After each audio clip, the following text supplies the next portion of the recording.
Muitas vezes a pessoa tem, por exemplo, uma condição cultural, digamos, limitada. Muitas vezes a pessoa, como nós já dissemos antes, mal sabe escrever o seu nome, mas tem um grande domínio da sua função.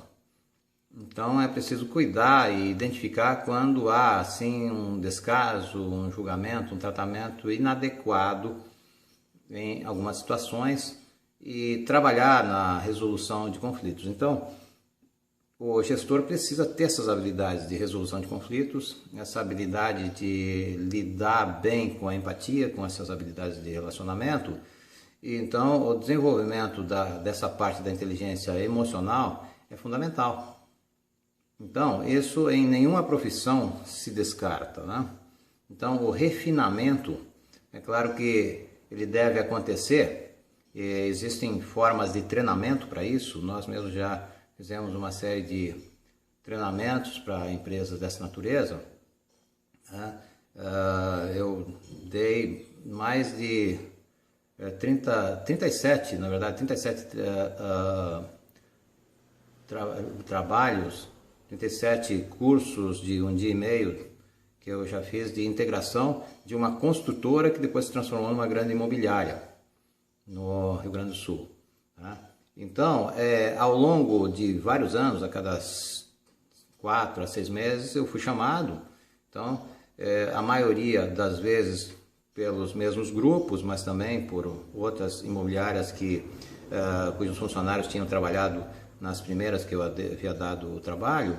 E então nós trabalhamos várias coisas, como a questão da liderança, a questão justamente da comunicação, da melhoria da comunicação, dessa questão da sensibilidade, uma certa humildade que precisa ser desenvolvida, né, para que as pessoas realmente possam se tratar bem.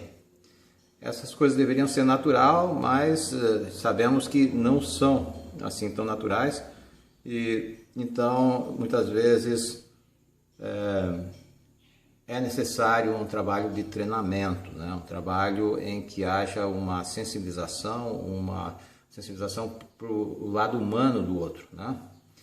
Então é muito importante que o próprio peão também saiba obedecer às regras do sistema, né? Porque um canteiro de obras é um sistema, existe um plano, existe um planejamento, existem partes que se complementam. Ele saber exatamente a sua função e a importância da sua função, e como que, se ele fizer algo errado ou algo improdutivo, vai afetar um conjunto, tá? Alguns têm mais consciência disso, outros menos, né? Então é muito importante que esse desenvolvimento pessoal, na verdade, ele aconteça, um desenvolvimento na questão do relacionamento, na questão de lidar com a frustração, por exemplo, né? Lidar com a ansiedade, lidar com todas as emoções limitantes. E isso é algo que pode ser treinado, né? E é importante que se saia de um automatismo, de um corre-corre, e que se veja as pessoas que não são máquinas, né? E só assim muitos problemas podem ser superados e pode-se reduzir a troca constante de funcionários, né? Porque as pessoas se sentem daí mais como parte de um sistema, se sente parte de uma família.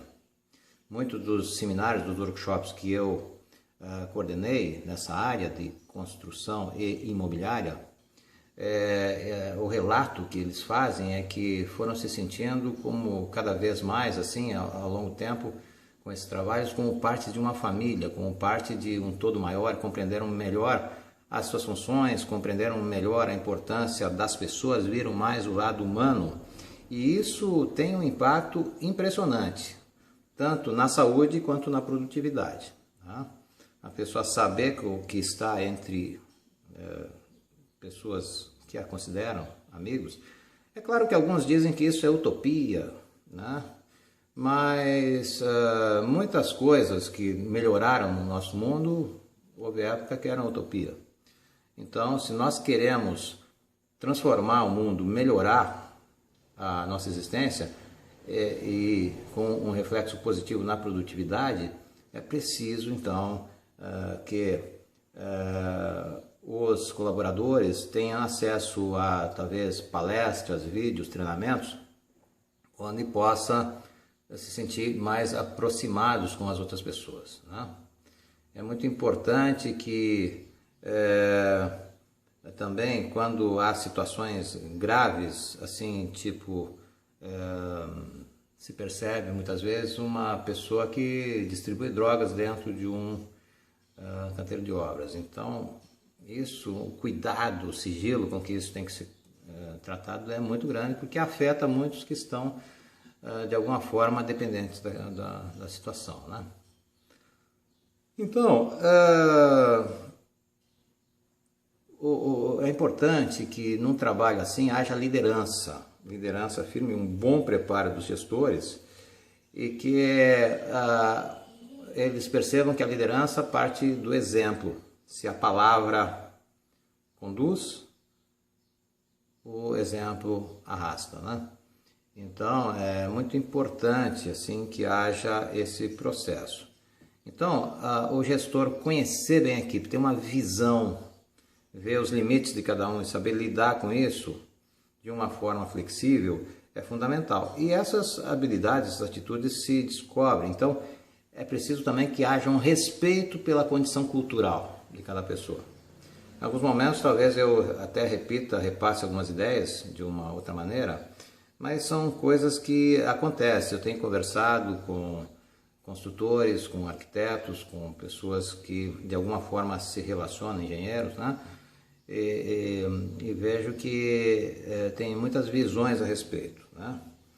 E a questão da pressão é importante, que ninguém gosta de trabalhar sob pressão. Então, quanto mais se puder trabalhar para que se evite situações de grande pressão, melhor, né? E o que acontece quando a pessoa não conhece as pessoas e as habilidades das pessoas e acaba colocando pessoas que não têm habilidade em determinadas funções, tá? Aí ocorre justamente que vai haver uma frustração, porque a pessoa não está podendo dar mais do que ela está dando, não sabe muitas vezes, né? E está se tendo uma exigência irreal, né? Não de acordo com o que ela realmente pode dar, ou não de acordo com as suas reais habilidades, e isso vai levar a conflitos, né? Então muitas pressões, elas podem ser lidadas. O ideal é conduzir as coisas de forma que a pressão não venha a ocorrer de uma forma muito intensa, né? Então, para isso tem a questão de planejamento, né? Para isso é importante que esse planejamento leve em conta também muitos fatores, nem todos assim tão previsíveis, né? E é importante que se faça uma coisa que na neurolinguística nós chamamos de modelagem. Observar aquelas pessoas que produzem mais e como é que elas produzem. Perguntar como elas fazem, né? E buscar uma modelagem, então, de habilidades, né? No momento que há um excesso de pressão, que às vezes é inevitável, é importante que haja um estímulo, tanto financeiro quanto de uma outra maneira, né? Assim, que o ambiente tenha uma valorização que faça com que a pessoa, mesmo sob pressão, ainda produza bem. E os mesmos problemas nós sabemos que existem em pequenas e grandes obras, é uma questão de proporção. Claro que uma obra maior, mais complexa, esses problemas são maiores e mais complexos também, mas muitas vezes são os mesmos, né? E a questão do estresse, né? Então, eu vejo assim que a instrução a respeito, uma certa informação a respeito do todo da pessoa, a respeito de como ela lida com o estresse. Muitas vezes o ensino de técnicas de relaxamento, muitas vezes condições adequadas de descanso, enfim, tudo isso é importante, né? Porque de uma outra maneira a pessoa acaba, aquela condição de estresse, aquela condição de ter um problema muitas vezes em casa mesmo ou na família, e não ter a devida atenção, isso vai aumentar a situação de estresse e de doença da pessoa, né? Bem, então é muito importante quando se fala em produtividade que em todas as funções seja desenvolvida uma consciência maior. Vejo que aí o treinamento pode ajudar mesmo. O que é importante e o que não é tão importante, o que é mais relevante, o que é secundário, o que é urgente, né? Então é importante que haja um certo ritual, né? Isso na própria vida da gente. Como é que a pessoa acorda, né? Então algumas pessoas têm hábitos positivos, assim, de quando acorda faz uma meditação, uma oração, aí a pessoa levanta, toma seu banho, cuida da sua higiene, toma o café, ou seja, ritual produtivo. Então a pessoa pode olhar quais são as semanas que ela é mais produtiva, né? Como é que ela se comportou naquela semana onde produziu mais. Porque a questão é, se você, aí quando chega à noite também, o descanso, a pessoa examinar o seu dia, como foi, o que fez bem, o que poderia melhorar. Alguns vão dizer que é utopia, falo novamente, né? Querer exigir isso das pessoas, mas a recomendação, né, sempre é positiva, porque muitas vezes a pessoa vai incorporando pequenas habilidades, pequenos rituais, como se diz, né? Que é uma sequência de atividades de uma forma organizada, para que ela vá produzir então mais. E nisso, um ambiente social onde as pessoas conversem é muito importante, tá? E é importante que a pessoa também cuide, como é um trabalho braçal, que a pessoa cuide da alimentação, consuma as vitaminas adequadas também, tem os devidos cuidados médicos, que muitas vezes no canteiro de obra não se dá atenção a isso, né? Porque o funcionário, então, o colaborador, ele vai se sentir reconhecido, cuidado, e através disso, então, ele vai ter uma atitude de mais dedicação, né? Então, é importante que, para qualquer pessoa se tornar mais produtiva, que ela examine quais são as coisas que estão tirando o seu tempo, quais são as coisas que estão tomando o seu tempo, gastando sua energia e que não trazem a compensação adequada. Então, nós sabemos também, uma das dificuldades no canteiro de obra, muitas vezes, são condições de barulho, né? Condições que aumentam o estresse da pessoa, né? Mas enfim, então é importante que a pessoa também veja o que ela funciona, o que ela faz que funciona bem. Então, muitas vezes acontece assim, a pessoa chega em casa, independente da sua profissão, aí ela já chega, já vai para o computador e já fica ligada nas suas coisas. Então ela está definindo que não vai ter um cuidado adequado para com a família, uma convivência adequada com a sua família, né? Então a pessoa precisa prestar atenção no como é que ela define a sua vida, né? Então tem coisas que a pessoa precisa aprender a deletar, a tirar da sua vida ou diminuir. Tem coisas que ela precisa aumentar, né? Ou seja, a pessoa pode ser treinada para ser uma pessoa mais produtiva.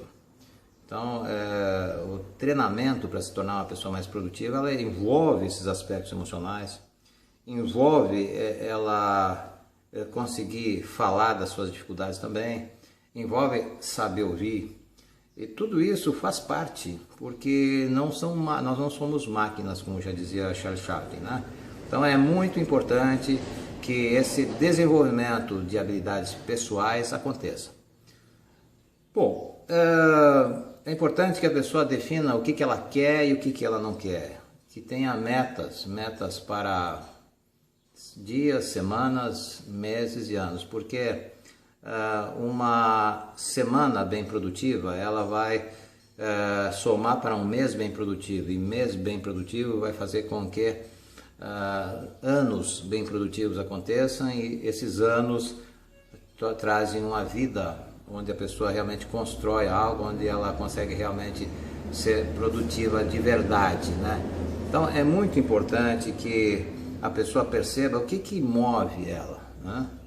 Tem uma experiência desenvolvida há uns anos atrás que chama-se a Lei de Pareto. Pareto era um italiano que tinha as tomateiras, né?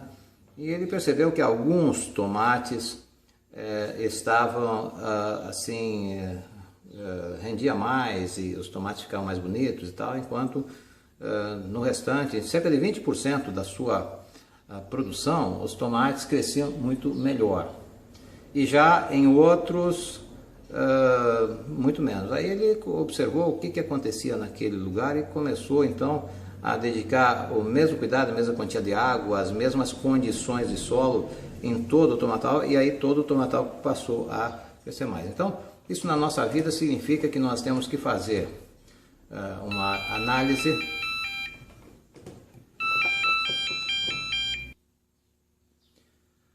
Então, as interferências, como acabaram de ver agora, né, era algo que eu estava esquecendo, preciso ver o que interfere com a produtividade. É muito importante que essas interferências sejam neutralizadas, que se aprenda a administrar essas interferências, identificá-las, ver suas causas, identificá-las e neutralizá-las, né?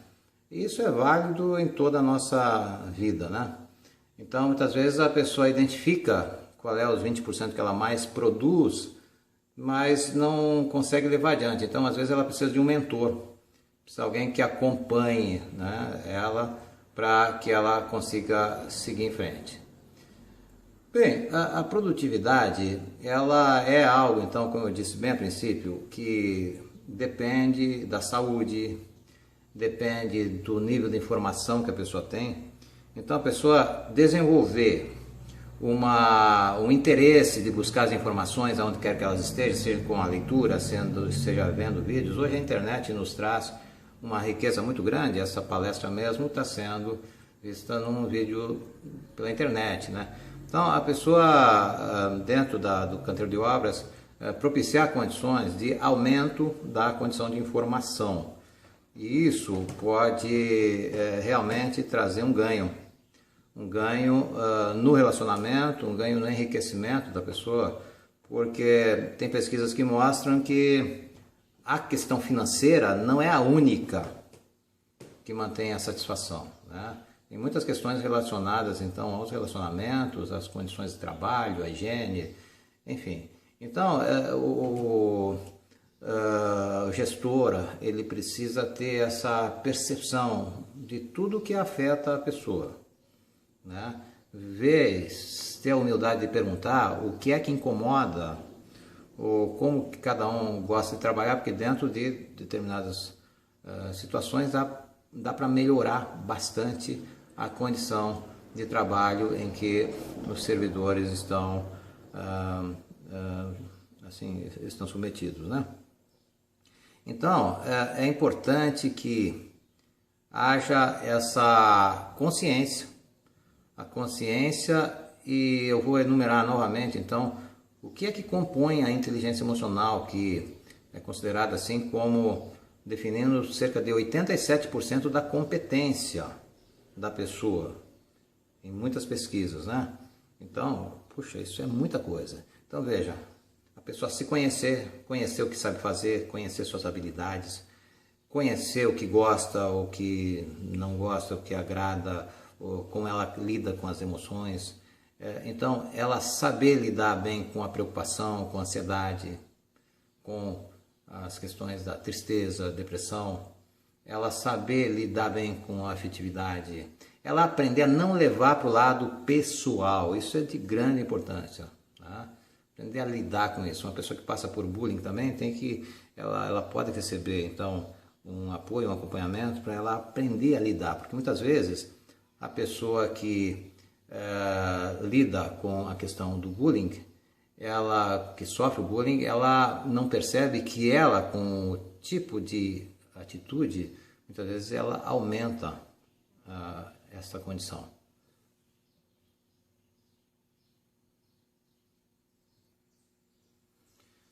Podemos usar alguns aspectos da linguística, né, da neurolinguística e do coach também para auxiliar. Por exemplo, quando alguém diz assim, na questão da linguagem, por exemplo, existe uma certa tecnologia que pode ser treinada para que se aprenda. Então alguém se possa usar no dia a dia. Então alguém diz assim, eu não posso, eu não consigo. Então geralmente as pessoas perguntam, por que você não consegue? E aí a pessoa começa a se justificar, um tipo de pergunta que não resolve, não adianta, só prejudica, né? Agora, eu não consigo tal coisa. Bom, a pergunta certa seria, o que te impede? Se usarmos alguns suavizadores, seria melhor dizer assim, bom, você poderia me dizer o que está te impedindo? Ou o que ainda está te impedindo? Diante de uma pergunta assim, a pessoa se sente mais considerada, se cria um clima melhor, e isso permite, então, que um diálogo melhor se estabeleça, né? E aí, olha, eu não consigo, o que me impede é tal coisa, né? Então, como seria se você pudesse? Né? O que você acha que precisa para que realmente você consiga dar o seu melhor, né? Então, ouvindo a pessoa adequadamente, de preferência sentando com uma fisiologia parecida com ela, cria-se assim uma condição de receptividade, né? Que pesquisas já demonstraram isso, e que pode ajudar muito. Agora, quando você encontra um gestor que diz assim, esse pessoal de baixo nível, e aí ele está agindo também com baixo nível, né? Preciso aumentar o nível, principalmente quem tem mais condição cultural, para criar um clima melhor. Então, a neurolinguística oferece uma série de ferramentas. Quando eu trabalho com empresas, assim, trabalho também com dinâmica de grupo, né? Onde há um processo de humanização, né? E essa humanização, ela caminha no sentido de diminuir os conflitos e, quando já estabelecidos, então, administrá-los. Então, a qualquer idade, em qualquer idade, a pessoa pode aprender a lidar melhor com as suas emoções, com as pessoas, né? E determinada maneira de perguntar, como essa, então, ela vai fazer com que a pessoa se pergunte. E uma outra coisa boa quando se quer ter um nível bom de conversa no canteiro de obras, chamar esse servidor que está com problemas num canto, num lugar separado dos outros, né? E seguindo aquela máxima, a gente faz a crítica cuidadosa individualmente e elogia em grupo. Isso é uma coisa simples, mas que muita gente não consegue colocar em prática, né? Então, é importante assim que a pessoa auxilie o outro, às vezes, a compreender a sua limitação, né? E quando vê a pessoa dizendo assim, eu não posso, né? Você não tem podido, você não tem conseguido isso, mas como é que você talvez possa vir a conseguir? Sempre transformar a linguagem no positivo. Existem treinamentos específicos para isso, né? Para a pessoa aprender a usar a linguagem. Esse é um de 50 exemplos, talvez, que nós poderíamos dar, né? Então, para você passar algo para o outro, muitas vezes, funciona melhor se você falar de uma experiência pessoal. Diz, olha, eu quando tive uma situação parecida, eu fiz assim. E aí você não coloca palavras em termos assim, você tem que fazer, você precisa, você deve. Ao fazer isso, levanta-se uma barreira que não ajuda a pessoa, né? Ela vai ficar resistente e cada vez o conflito acontece mais. Então, em vez de dizer você tem que fazer, diz, olha, eu fiz dessa maneira, tive uma situação parecida, consegui resolver dessa maneira, e você talvez possa fazer assim, talvez você possa fazer assado. Ou seja, qualquer crítica deve ser dirigida a algo que a pessoa possa mudar. Nunca uma crítica deve ser feita em termos de tu tem que mudar, ou então assim, tu é isso ou tu é aquilo, porque aí é um rótulo. E a pessoa não pode mudar o que ela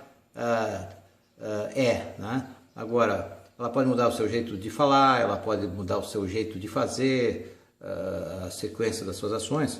Então, saber dar feedback pontual, claro. Existe um jeito de fazer que é o feedback sanduíche, né? Direcionar, por exemplo, colocar algo de bom que a pessoa tem, daí coloca a dificuldade, algo que ela pode melhorar, e termina com uma colocação também voltada ao positivo. Isso é uma forma de colocar que não vai melindrar as pessoas. Então, veja, tem uma série de coisas que pode se aprender, e uma vez que haja uma humanização do canteiro de obras, isso psicologicamente vai ampliar a condição de efetividade, de produtividade, tá? Então, existem algumas técnicas que você pode utilizar para diminuir o seu grau de estresse. Muitas pesquisas demonstram que se a pessoa no meio do dia ela descansa durante 20 minutos, isso permite que ela reponha suas energias, e 20 minutos é o tempo necessário para que haja uma recuperação na maior parte das pessoas. Isso tem a ver com os ciclos circadianos, que atuam no nosso sistema corporal. Então é muito importante que a pessoa saiba dar também os seus períodos de descanso e evite chegar à exaustão ou carregar excessivamente peso que está além das suas capacidades. Isso tem a ver com a questão do autoconhecimento também, né? Então a pessoa saber lidar de uma forma confortável diante das suas próprias dificuldades e suas condições, né? Então, técnica de relaxamento, né? A pessoa ficar de preferência na horizontal e prestar atenção na sua respiração, prestar atenção em cada parte do seu corpo, começando com os pés, respiração, começando com os pés, os braços, indo à cabeça. À medida que essa consciência corporal vai acontecendo, isso produz uma excelente recuperação na questão do estresse, seja físico ou mental ou emocional. Isso é uma técnica que já era praticada há mais de 13 mil anos no yoga. Tem registros de prática desse tempo todo, aí, milhares de anos, né? Então, algumas práticas também são práticas de meditação, né? A meditação, pequenos momentos de meditação, evidentemente não quando se está trabalhando, mas tirar pequenos espaços de meditação, pequeno tempo de meditação, isso, ao contrário de ser uma perda de tempo, como muitos falam, ela propicia um efeito de um equilíbrio emocional, um equilíbrio entre o racional e o emocional, e muito diferente do que perda de tempo, ela produz uma revitalização. O primeiro curso que eu dei numa construtora foi a pedido deles sobre meditação. Interessante, né? Mas tem gente que acha que meditação é uma coisa que tem a ver com religião. A meditação é, mais do que tudo, uma técnica hoje estudada cientificamente que propicia uma revitalização, propicia um restabelecimento corporal, e é fundamental. E claro que antes de dormir, então, isso ainda é mais recomendável, né? Mas o que acontece é que as pessoas muitas vezes usam o seu tempo de lazer, o seu tempo, o seu pequeno descanso, de uma forma que também exige atenção. Então, alternar, fazer coisas diferentes é uma coisa importante também. A pessoa que consegue falar mais do que está sentindo, é claro que deve procurar as pessoas certas para falar, pessoas que o entendam. Isso é um poderoso regulador da questão do estresse também. Então, é importante sempre a pessoa ver qual é o significado que ela dá às coisas. A pessoa perceber qual é se muitas vezes a pessoa não olha só para a parte mais um copo está pela metade, esse copo está metade cheio ou metade vazio. Eu olho para a parte positiva da coisa ou a negativa. Eu consigo ter uma atitude de aprendizado em cada situação e me desligar do que já passou. Então são atitudes que vão auxiliar na produtividade, na questão relacionada com a emoção. Né? Bem, eu vou deixar um desafio aqui para aqueles que queiram realmente se desenvolver mais nessa área. Eu tenho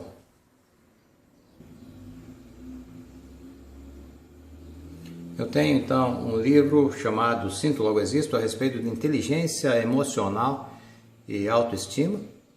Ele está numa linguagem bastante simples, ele está numa linguagem acessível a pessoas de qualquer assim, meio cultural, né? Então é um livro que eu recomendo, e recomendo outros livros que ajudam também a lidar com a questão emocional, né? A desenvolver então a questão do autocontrole, desenvolver habilidades de motivar equipes e treinamentos, né? Treinamentos nessa área sempre vão auxiliar, né? Os que estão interessados em conhecer os nossos treinamentos podem olhar no nosso site, que é o www.sabbi. Soletrando é Salvador, Amigo, Brasil, Brasil, Índio. Salvador, Amigo, Brasil, Brasil, Índio.com.br. Então, eu sugiro aqueles que queiram aprofundar mais o tema, fazer um trabalho em cima, seja desse livro, ou Sinto Logo Existo, ou seja também sobre outros temas. O Augusto Cury tem alguns livros bons a respeito da questão emocional, Daniel Goleman também, embora seja um livro um pouco mais intelectualizado, mais complexo, né? Mas hoje existe todo um material muito rico a respeito da questão da inteligência emocional também no YouTube, né? E então o desafio que eu lanço é como é que você lida? Algumas perguntas que podem ser desenvolvidas em trabalhos. Como é que você lida com a questão do alcoolismo e das drogas? É um tema que não é fácil, né? Como é que você lida quando tem pessoas no meio do seu canteiro de obras que tiveram antecedentes criminais, né? Então é preciso ter todo um jeito para lidar com isso. Como é que você lida com conflitos quando já estabelecidos? Como é que você prepara o seu canteiro de obras para diminuir a pressão e diminuir os conflitos? Como é que você lida com a questão do bullying, né? O bullying é um tema também que você encontra na literatura hoje e que pode lidar bem com essa questão do bullying, pode melhorar também a condição de relacionamento das pessoas. Identificar, então, como é que você identifica quando alguém pratica o bullying dentro do canteiro de obras, né?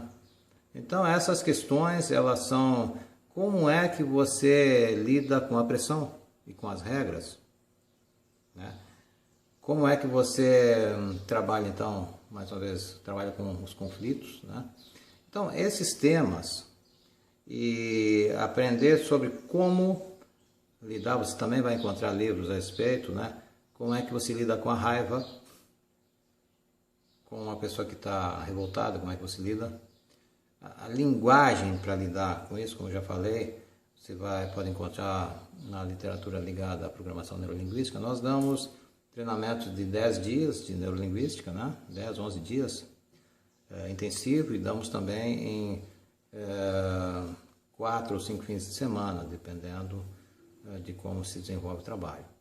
Então, tudo isso, muitas vezes, um trabalho específico para uma determinada empresa, para um determinado grupo, ele não só vai dar ferramentas comportamentais, mas ele vai fazer com que dentro desse grupo haja uma interação e as pessoas se sensibilizem fortemente para o lado humano, para a forma de funcionar de cada um. Então, isso pode realmente somar bastante. Bem, eu espero que essas dicas, essa minha percepção, que nunca é a verdade, mas é como eu vejo esse tema. Sei que tenho assim um tanto para aprender, e teremos sempre, né? Me considero um eterno aprendiz, e vejo que não há um outro jeito para viver no mundo de rápidas transformações como esse, senão sempre aprendendo e sempre revisando seus pontos de vista, né? Eu fico aberto a contatos, as pessoas que querem entrar no Facebook, pessoas que queiram acionar o site também, e o meu Skype é deroni.sabbi, S-A-B-B-I. Então, ou seja, estou aberto para, se for o caso, uma troca de informações, alguma orientação em algum aspecto, e desejo a todos que possam utilizar esses recursos e tantos outros nesse congresso online para fazer o seu melhor, para que você possa então se realizar como profissional e como pessoa como um todo. Um grande abraço a todos e façamos como Gandhi, sejamos a transformação que desejamos para o mundo. Façamos como dizia Bill Gates também, se você quer mudar o mundo, comece arrumando o seu quarto, ou seja, começa fazendo a sua parte. E Gandhi também dizia, cada ser que se eleva, eleva o mundo. Então não há outro jeito senão cada um começar consigo, né? Porque o que mais tem nesse mundo é gente querendo mudar os outros. E quanto mais cada um fizer a sua parte, mais nós podemos então ser pessoas melhores e auxiliar na construção de um mundo melhor. Um grande abraço a todos.